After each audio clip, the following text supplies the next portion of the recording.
This podcast is presented to you by the Center for Writing and Communication, Ashoka University.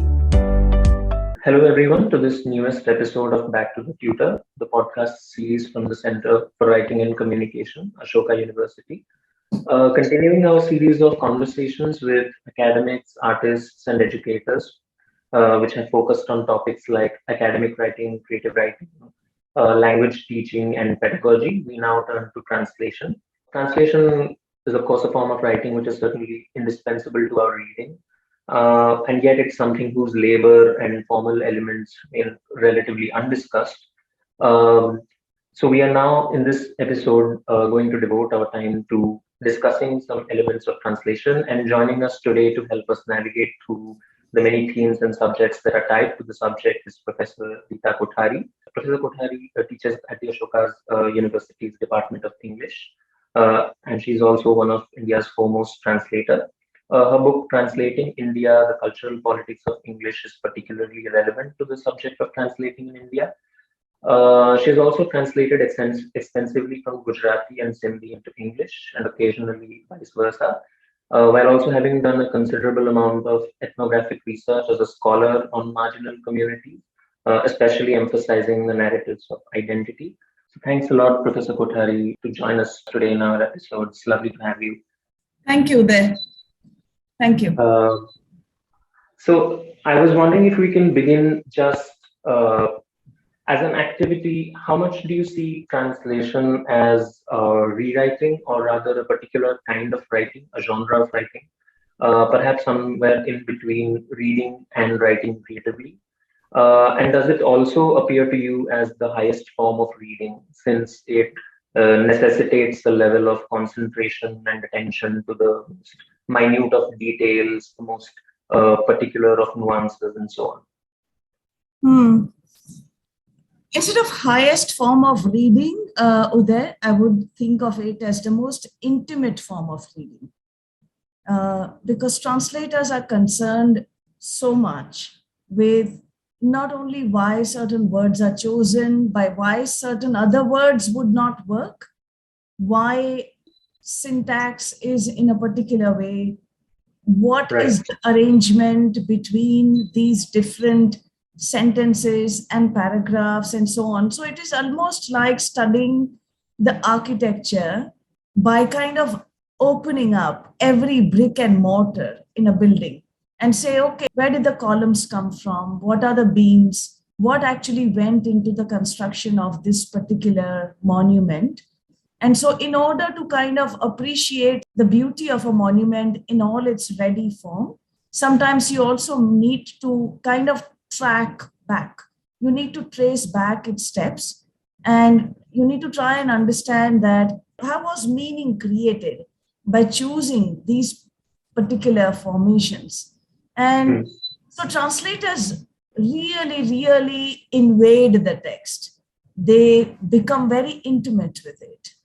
And sometimes I think in the process, they may end up actually doing far more layered and interesting reading of a text than most people.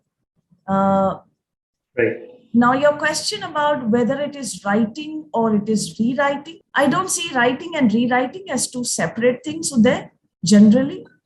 Nor do I see translation as a kind of a designated activity that only official translators do.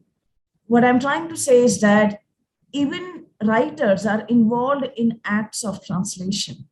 I mean, to be able to kind of to represent something you've seen and to represent that in writing is also an act of translation. So translation, just as translation is not restricted only to translators, similarly, writing is not restricted only to official writers. And I think these are very blurred entities. I think we separate them and we begin to think that their separation is an already given, some reified structure. And we think all these are separate things: writing, rewriting, translating, editing. I mean, really speaking, on the ground, many things merge with each other, and there's no way of separating them. I think your comparison of translation to that structural metaphor of a sort of a house building and really inspecting what the columns are, or what the arches are, how things hold up together, that Right. that really gives a sense of how much detail goes on into the activity itself. And that's why I think you rightly phrased it as the most intimate form of reading. And I think that leads me into my second question of, we often hear the word readability in the context of translations. Hmm. And I was wondering, how much do you focus on that, and does that ever conflict with the level of detail or the level of just the depth with which you go into the text? Is it among the highest of your priorities, or do you believe in necessarily lingering or replicating the complexities of the original to its utmost limit? And do you ever sense a conflict between them, and if how do you process through it? Oh, that's a good question. Theoretically speaking, historically speaking, and I'm speaking here not only as a translator, but I'm also speaking here as a translation studies scholar, right? As someone who's from the discipline of translation studies, that the triumph of translation always was historically that it needs to read so well, it needs to be so fluent that you can't actually tell it is a translation. And in Right, some sense, translators also embraced that standard so much in the right, process, almost sort of self destroying their own selves, almost sort mhm, of cannibalizing their own self to say, मतलब मैं नहीं दिखना चाहिए, you know, right, इसके पीछे मैं हूं, वो किसी को पता right, नहीं चलना चाहिए. And right, so in the process, translators were very anxious to make the text as readable as possible, and so that it mhm, doesn't look like a translation. But within the discipline of translation studies, for some time now, there has been a shift, which is manifest in the form of a suspicion around the question of readability, and which is to say that when it is so readable, then it tends to erase the right, distinctiveness of the text, and it can sometimes, everything can end up sounding equally homogeneous and same. mhm, So let me kind mhm, of give you an example. If I'm sure, translating, let's say, a 17th century Gujarati poet, and I'm translating a 21st century Gujarati poet, if mhm, my English is only fussing over readability, both of them in English will sound exactly alike, in the mhm, sense that my style of English will not be able to distinguish the 16th from the 21st century. And right, that is not acceptable to me as a translator, because I believe that if I'm translating, let's say, medieval poetry, then I think mhm, some sense of the fact that this is from a different time has to go over. Now, how exactly that needs to be done right, in a way that it also does not become so quaint and archaic that your contemporary reader does not want to read. Frankly, right, these are such fine balances that translators make, that there is no way for me to give you a blanket statement on what is more desirable. I think these are such context based decisions that translators make. And it's quite mhm, possible that within the same text, I may take two very different decisions on two very different occasions, uh, right. as a response to what I need to do at that time. I think that definitely reminds me of one of Walter Benjamin's formulations that, in a way, the translator's work needs to bear the imprint of the original language against Yeah. readability, Yeah. so that there is an awareness in the reader's mind that the language and the style has passed through Yeah. some sort of a vessel or a tunnel, and Yeah. it has bore the imprints of the original language in all its intricacies or complexities, or even Yeah. elements which are not uh, which may not be as pleasing or smooth to the reader. Yeah. Um, Yeah. um, and I think leads me into another related question that I wanted to probe, which was that how much of yourself, I mean, since you also mentioned that translators have been viewing this activity as something remote from their own position, something neutral, uh, something which is not necessarily should not be tainted with their own impressions or not bringing themselves into the text itself. I was wondering how much of yourself, in terms of your ideas, your identity, or any other of your socio-political beliefs or background do you bring to the activity of translation or to the text that you're reading? And is there any conscious effort on your part, even while you're doing the translation of the text yourself, to block any such trespass, quote unquote? And if so, where do you, how do you become aware that this much is too much, or is it just more inextricably intertwined with your reading of the text? Mm. So I'm going to give you a couple of examples, and maybe that might help. It might help you, and it might also help me articulate this better. So, as a scholar, writer, translator, I fuss over a certain kind of multilingual nature of the text a lot. I don't like to flatten that out. So, because this is my preoccupation of a very deep kind, if someone were to look at my translations across different texts and languages, it is quite possible. I'm not saying it is necessary, but it is possible that they may be able to detect the fact that I actually don't easily give into English, and I don't easily give up Indian languages in the course of translation. Which is to say that if let's say I'm translating a short story in Gujarati, and there are several things I've done where it is कहने को तो गुजराती कहानी है, but you might have a character who's speaking Urdu, or you might have a character who's speaking a very different dialect of Gujarati, or you might have a Marathi story which has some Gujarati words in it. For instance, Babu Rao Bagul's famous story, Jeva Mi Jaat Sorli, When I Hid My Caste, is actually a Marathi story, but it also has the protagonist comes to Gujarat to work. So you sometimes other languages lie in the echoes, in the resonances of one particular. It might seem like, okay, Rita Kothari translates from Gujarati. But the fact is that no Gujarati text is only a Gujarati text. No Hindi text is only a Hindi text. It's quite possible that the text may have shades of Urdu and Haryanvi and Siraiki and Sindhi and what have you. Now, as a translator, I'm very, very acutely aware of this because I'm also a student scholar of very multilingual practices. So it's possible that my translations bear that stamp. मतलब वो छाप आपको शायद दिख जाएगी. This is my sense. I don't know. I think other people would be better judges. I neither have the time, and nor is it appropriate for me to look at all the translations and I've done and say, is there one particular style which is a translator style? You know, people talk about writer style, but it might be interesting actually for somebody to say, is there a style of a translator that emerges across her work? And some of us who have translated a lot, it's possible that something does emerge, but I don't think that kind of work has been done at all.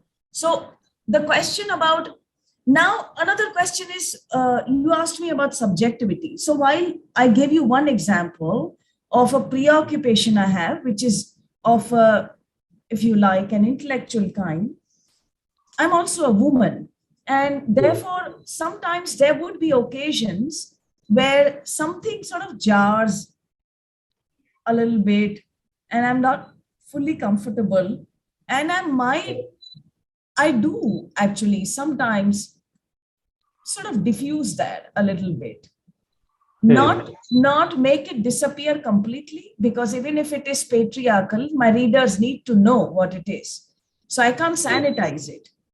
But I might actually sort of mull over it a little more and to see, okay, what do I want to do here?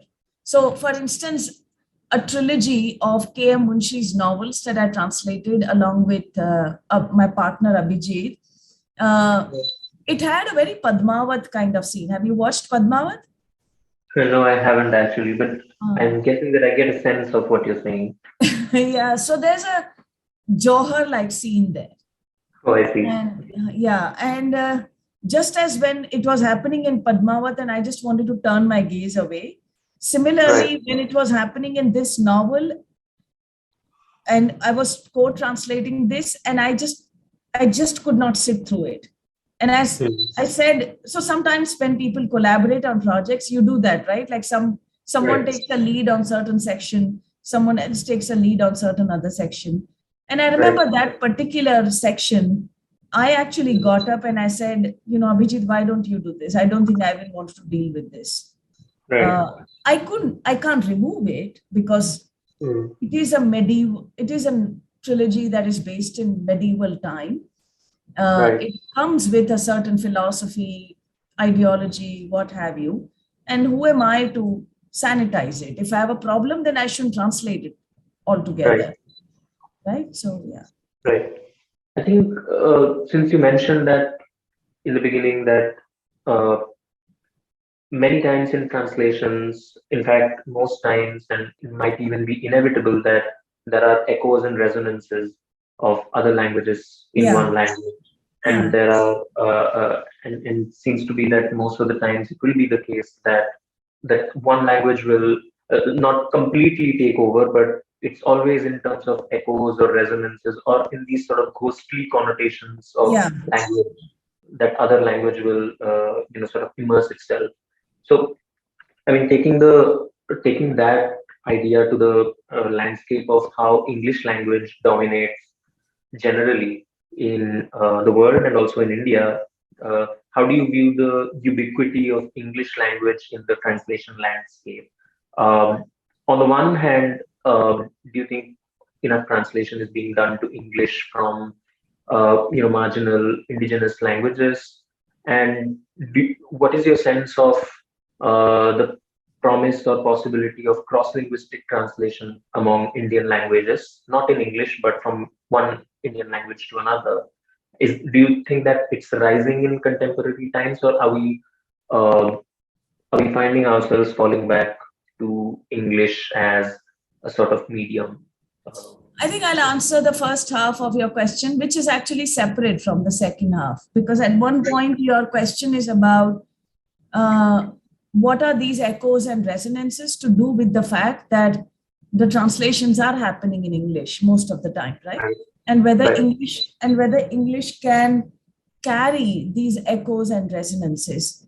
And I think the attempt, at least from my part, has been constantly to bend the rules of English somewhat, to make it sit next to an Indian language, and sometimes to what I call chutnify it. So I have not subscribed to the hegemony of English in the articles I write, in the books I write, in the teaching I do. And so it is all of a piece as far as I am concerned.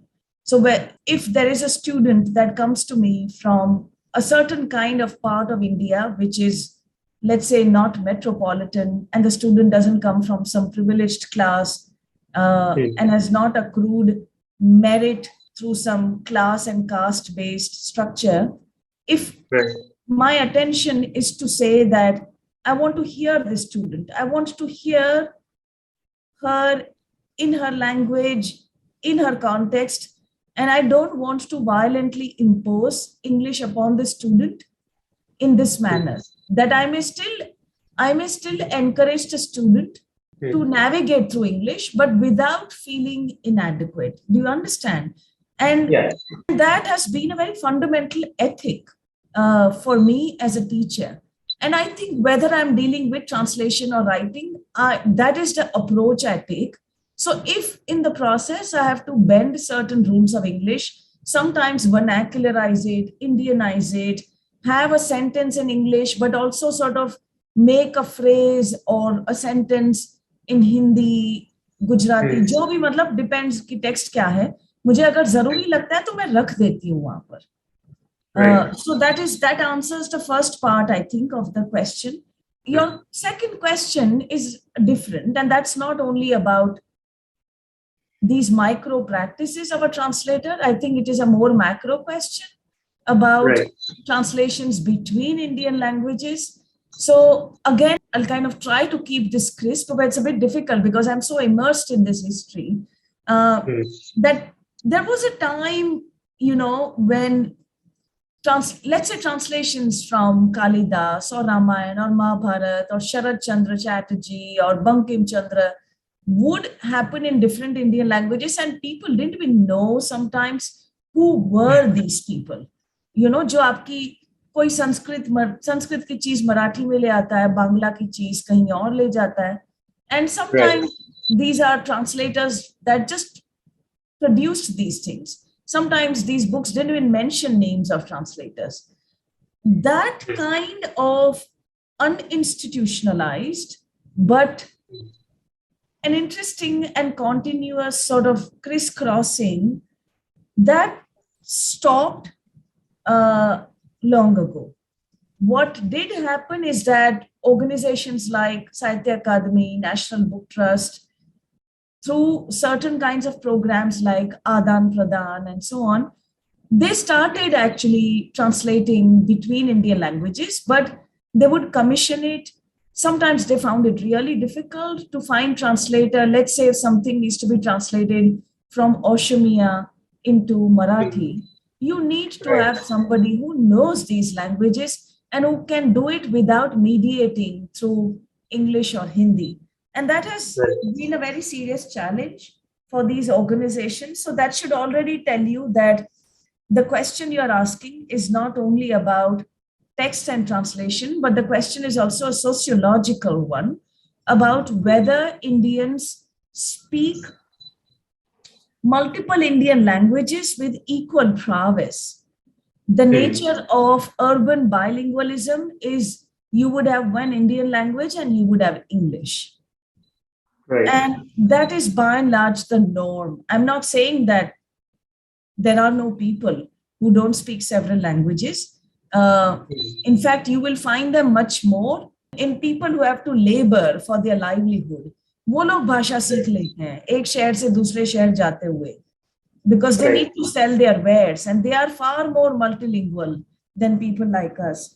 But now I also see there are publishers who are kind of beginning to get interested in Indian language translations. Zuban just came out with a new series of books it's planning to do, or it has already done, I think, of translations between Indian languages of some of the texts that it has published in English. The Ashoka Center for Translation is also doing it. We are coming out with a book where we have certain shabads of Kabir, which will be translated into 10 to 15 languages. Right. If I could just also, I was wondering if I could focus a bit on just move to the issue of pedagogy, because you also mentioned that you're not only a translator, but also a translation scholar. And you also gave an example of you're dealing with a student. And I was wondering if translation is something that can be a form of writing which is now being played out in classrooms. And there's an element of teaching or pedagogy related to it. I was wondering, how do you approach that activity? Because on the surface, it looks like since a classroom is necessarily full of students of different languages, different dialects, how do you deal with, let's say, making the curriculum or your teaching style uniform enough to apply to all students? How do you navigate through translation theory, and how do you evaluate their progress in translation? I was just wondering about that.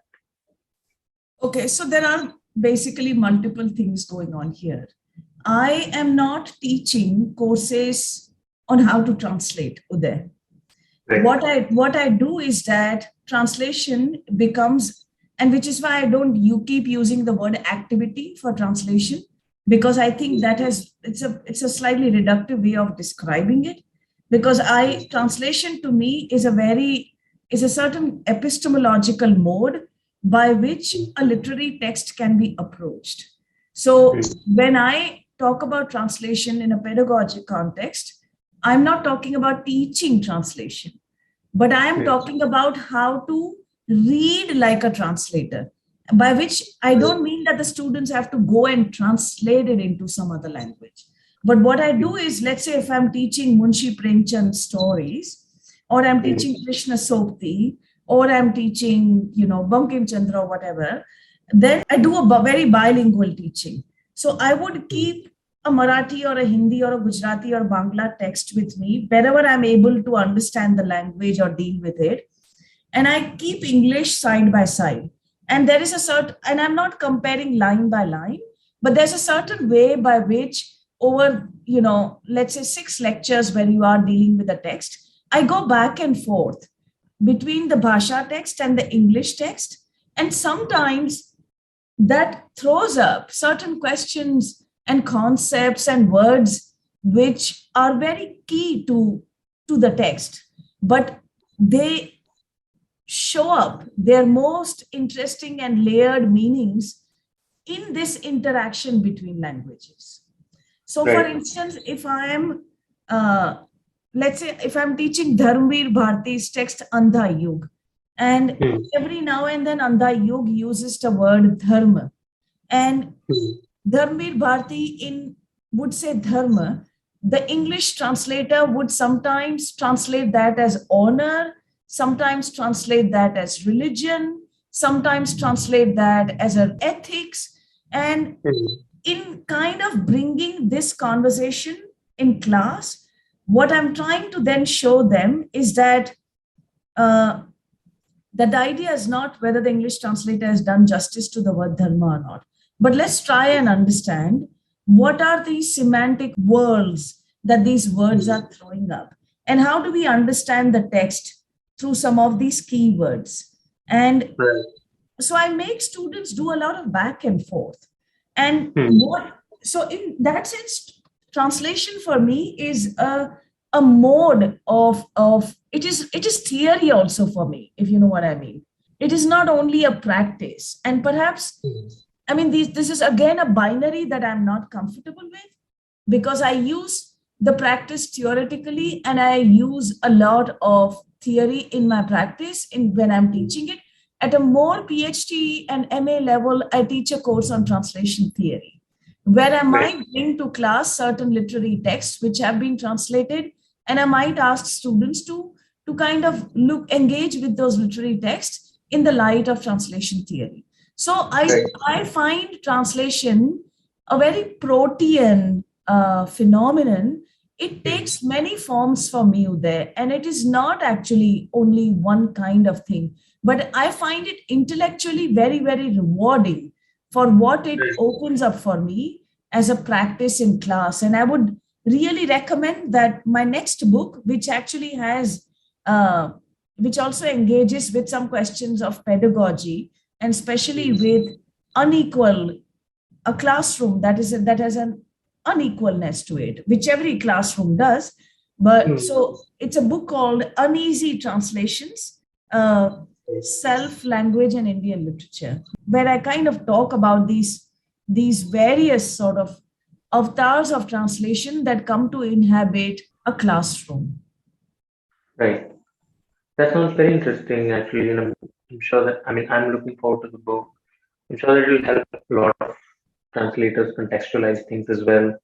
And that brings me that as we are nearing the end of this episode, towards the last question, I was wondering if you could also say something about the Translation Center at Ashoka for the listeners.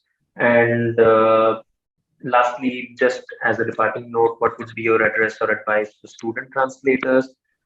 This is an area which is still developing as a field, and I was just wondering if you have any sort of general thematic advice on how they should approach translation. I think the Ashoka Center for Translation actually is really one of its kind at the moment, because it focuses upon translation between Indian languages.